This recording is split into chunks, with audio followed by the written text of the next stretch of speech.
As a deductionist, you probably won't need to use disguises in your everyday practice. But it's still an important skill to learn, I think, for two reasons. One, knowing how to disguise yourself makes it easier to spot when someone else is in disguise. And two, disguises can be a lot of fun. And sometimes you may actually need to use them to gather information as a deductionist. In this special collaboration between myself and Practical Deduction, we're going to talk about the process of creating a disguise. And after you finish watching this video, head over to my channel where my guest, Practical Deduction, has created a video talking about how you go about breaking a disguise.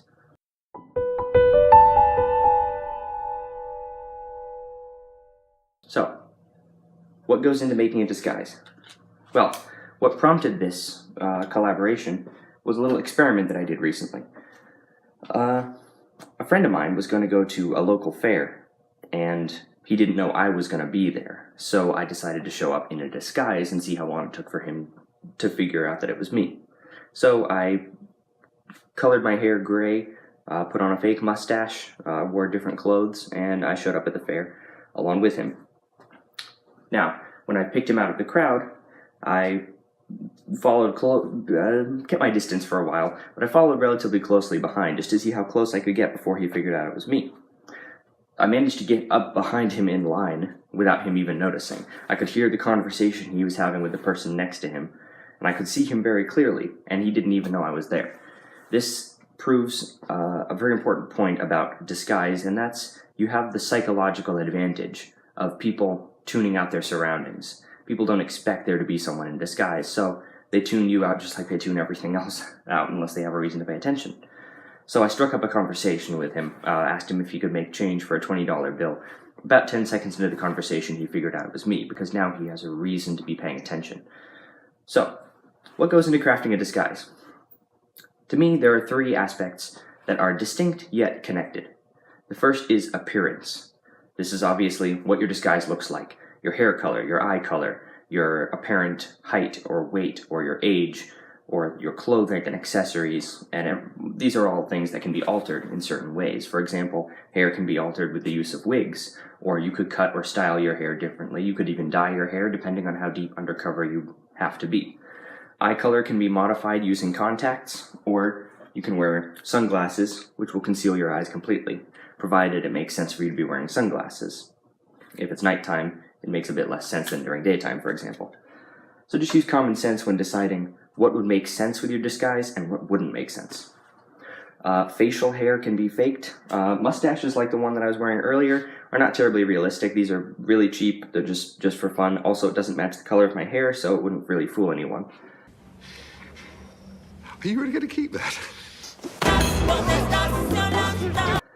But more realistic mustaches can be created.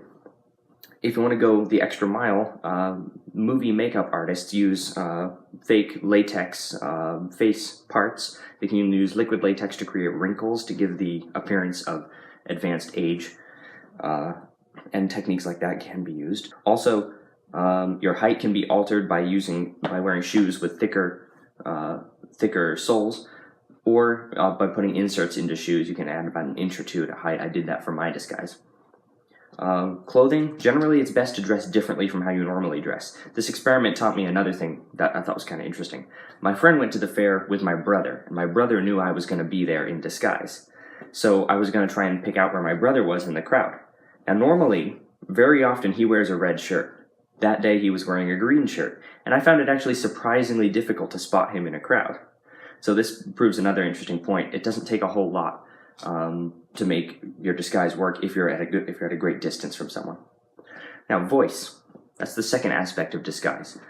Voice is partly the sound of your voice. It's partly your accent, your speech patterns, the lingo and the slang that you use.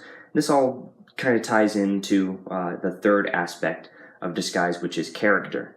Character is what unifies everything in your disguise. Your appearance goes with your character. Your voice goes with your character. Your character it's the assumed persona that you've put on for this purpose. I am Stefano. I am an Italian man, and I am here to assist him in his research as best I can. So, your persona can include vital statistics such as your name, your age, your ethnic background, your nationality. All of this influences what you're going to dress like and what you're going to sound like. Your occupation influences the type of slang and lingo that you're going to know. If you're going to disguise yourself as a construction worker, make sure you know how to talk like a construction worker. Because if you encounter an actual construction worker, they'll see through your disguise pretty quick. I was wondering if you wouldn't mind milking Petunia for me. Petunia? Well, the milking, now see, could I just, yeah, sure, I'll take a shot at that. They used to call me Old MacDonald up at the milking lab there because I'd milk these things all day long. But the little udders are hard to locate. So, all of these elements are distinct and yet tied together. So, how do you choose what goes into your disguise? Well, there's a few different ways you can decide that. First of all, you need to consider the familiarity you have with the people you're trying to fool.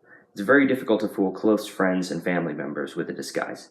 It's very easy to fool perfect strangers. In fact, most of the time you don't need a disguise because people you'd be observing are going to be perfect strangers anyway. So, no need for a disguise. Also, you need to take into account the proximity to the person you're trying to fool. The closer you are, the more of a disguise you're going to need, but also the smaller the details need to be. Because if you're far away, people are going to see more like your overall shape and the colors of the clothes that you wear. So wear clothes that are different from the clothes you normally wear. Change large details about yourself when you're at a distance, and smaller details whenever you're up close. I agree, it's not my best disguise, but I have to make do. As proximity increases, so should detail increase.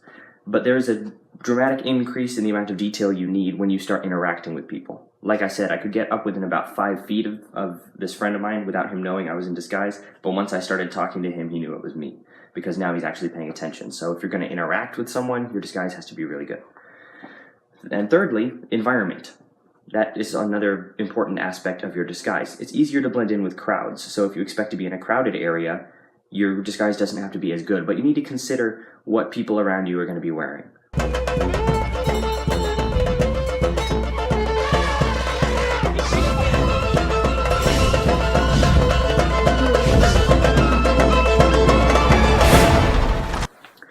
So, those are the aspects of creating a disguise. Now, go check out Practical Deduction's video on my channel, in which he talks about how you can go about breaking a disguise. Thanks very much for watching this video. Don't forget to subscribe to me and Practical Deduction, and I will see you in the next video. Still don't see me.